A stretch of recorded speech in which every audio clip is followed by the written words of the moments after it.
Corona महामारी के बाद दुनिया पर एक और महामारी का खतरा मंडरा रहा है। यह बीमारी कोरोना से 100 गुना अधिक घातक साबित हो सकती है। ग्लोबल एक्सपर्ट्स के अनुसार बर्ड फ्लू यह महामारी हो सकती है। अंटार्कटिक प्रायद्वीप क्षेत्र के एक द्वीप पर 500 से अधिक एडेली पेंगुइन मृत पाए गए, जिनमें उच्च रोगजन्यता वाले एवियन इन्फ्लुएंजा का संदेह था।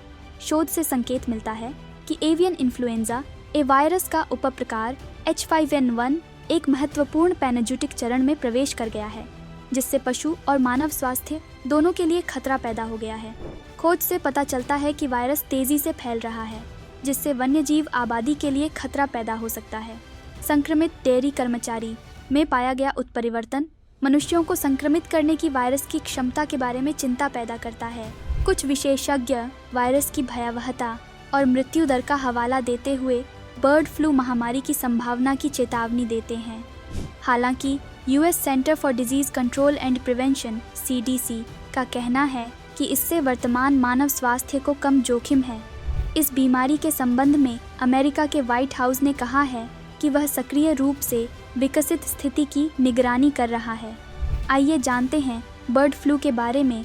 बर्ड फ्लू, जिसे एवियन इन्फ्लुएंजा भी कहा जाता है, एक वायरल संक्रमण है जो मुख्य रूप से पक्षियों को प्रभावित करता है, लेकिन कभी-कभी मनुष्यों और अन्य जानवरों को भी संक्रमित कर सकता है। इसके 2 प्रकार हैं, H5N1 और H7N9, जो पक्षियों में अपनी गंभीरता और मनुष्यों में संभावित संचरण के लिए जाने जाते हैं।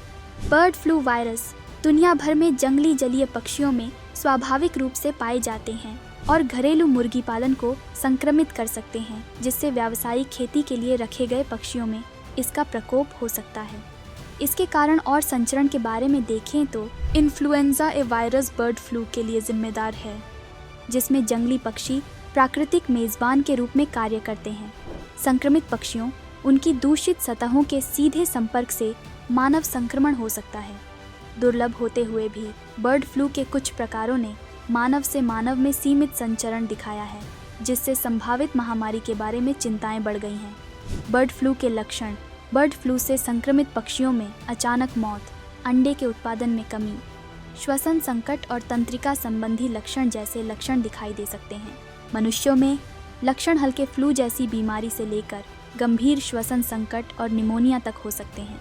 गंभीर मामलों में श्वसन विफलता, अंग विफलता और मृत्यु हो सकती है, विशेष रूप से कमज़ोर प्रतिरक्षा प्रणाली या अंतर्निहित स्वास्थ्य स्थितियों वाले व्यक्तियों में। तो क्या इस बीमारी का कोई उपचार है या नहीं? PCR, पॉलीमरेज चेन रिएक्शन और वायरल कल्चर सहित प्रयोगशाला परीक्षणों का उपयोग पक्षियों और मनुष्यों दोनों में बर्ड फ्लू संक्रमण की पुष्टि के लिए किया जाता है। ओसेल्टामिविर, टैमीफ्लू और जनामिविर रिलेंजा जैसी प्रिस्क्रिप्शन एंटीवायरल दवाएं अगर जल्दी दी जाएं तो मनुष्यों में बर्ड फ्लू के इलाज में प्रभावी हो सकती हैं।